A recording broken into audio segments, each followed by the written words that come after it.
Rain lashed against the corrugated iron roof of warehouse number 7, a relentless drumming that mirrored the ache in Jack Harding's ribs.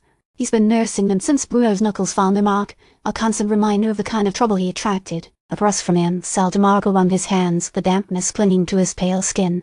The single bare bulb hanging from the ceiling cast long, distorted shadows, making the warehouse feel even more claustrophobic. "I'm telling you, mister," Harding Demarco mumbled, his voice very audible above the rain. "Lila Monroe didn't do nothing wrong. Arthur was a good man, a generous employer." Harding leaned forward, the scent of cheap whiskey and desperation heavy in the air. Arthur Monroe was skimming, Sal, playing both sides, and Lila was a lot closer to that than she's letting on. Demarco flinched. "She loved him, mister Harding. I saw it. They were happy. Happy people don't hire men to cover up their husbands' disappearances." Harding's voice was low, gravelly. "Who paid you, Sal?"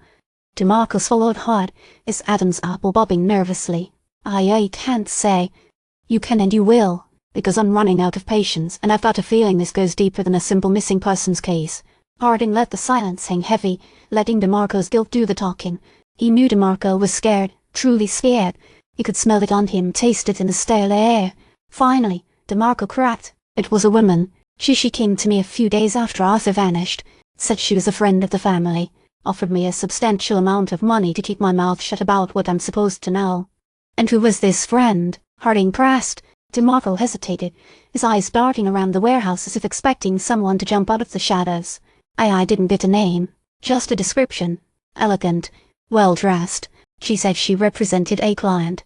Harding already suspected who it was. "Describe her, Sal. Everything you remember." Demarco stammered, struggling to recall the details. Dark hair pulled back in a bun. Very precise. Pale skin. Expensive clothes. She smelled of lilies, I think. Very subtle. He shuddered. "She was intimidating, Mr. Harding. Like a snake, coiled and ready to strike." The description fit Lila Monroe perfectly. Harding's gut twisted. He's been so focused on the collector, on the stolen antiquities, he's been overlooking the woman who stood to gain the most from Arthur's death. He's been too busy looking for a snake. He hadn't realized the victim's widow was the venomous one. "And what did this woman want you to keep silent about, Sal?" Harding persisted. She said Arthur was involved in some risky business dealings. Things he didn't want anyone to know about. She said it was for the good of the family, that it was best to just let it go. "Risky business dealings? What kind?" Harding challenged. "I don't know, Mr. Harding." She didn't elaborate. "She just paid me and told me to forget I ever saw her." Demarco's voice rose in panic. "I just wanted to be left alone." Harding let him rant, letting the fear bleed out. He knew Demarco was telling the truth, or at least his version of it. But he also knew there were layers to this, layers he hadn't even begun to peel back. "How much did she pay you, Sal?" Demarco mumbled a figure, a sum that confirmed Harding's suspicions. "And she made it clear," Demarco continued, his voice trembling, "that if I talked to anyone, especially you, Mr. Harding, there would be consequences."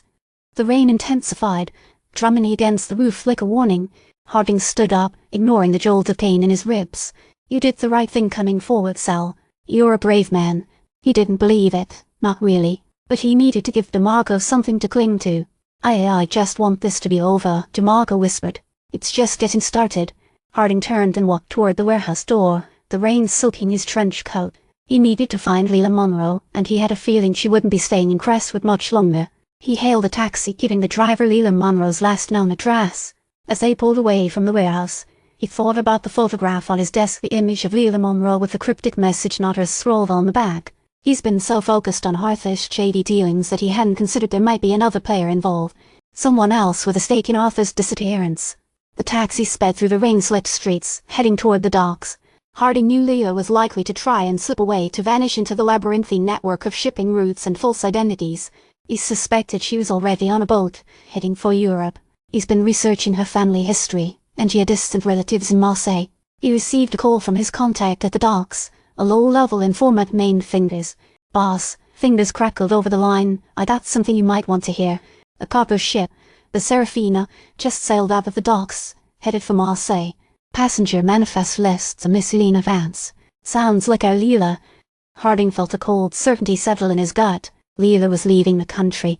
But why? What was she running from, or heading towards? And who was Eleanor Vance, really? He thanked Fingers and hung up, his mind racing. He needed to get to Marseilles. He needed to find Lila Monroe and uncover the truth behind Arthur's death. He suspected the truth was far more dangerous than he could possibly imagine, and he knew with a chilling certainty that the collector was still pulling the strings. He leaned back in the taxi seat, the rain blurring the city lights into a hazy glow. He felt a wave of fatigue wash over him, the aches and pains of his profession pressing down on him, but he couldn't rest. Not yet. He was a private investigator, and his job was to find the truth, no matter how dark or dangerous it might be. He looked out at the city, a sprawling landscape of shadows and secrets. He knew that somewhere out there, in the heart of this concrete jungle, lay the answers he was searching for, and he wouldn't rest until he found them. He received another call, this time from Bruno, the collector's enforcer. Harding, Bruno's voice was a low growl. The collector wanted me to tell you to stop digging. You're playing a dangerous game, and you're going to lose. Harding felt a flicker of anger. He knew the collector was trying to intimidate him, but he wouldn't be deterred. Tell the collector, Harding replied, his voice cool and steady, that I'm just getting started. He hung up, ignoring Bruno's threat. He knew the collector wouldn't like his defiance, but he also knew that he couldn't back down. The stakes were too high. The taxi pulled up to his apartment building, a drab, anonymous structure in a forgotten corner of the city. Harding paid the driver and stepped out into the rain, the city lights reflecting in the puddles at his feet. He knew he was walking into a storm of lies, betrayal and violence, but he also knew that he had a duty to uncover the truth, and he wouldn't let anyone stand in his way.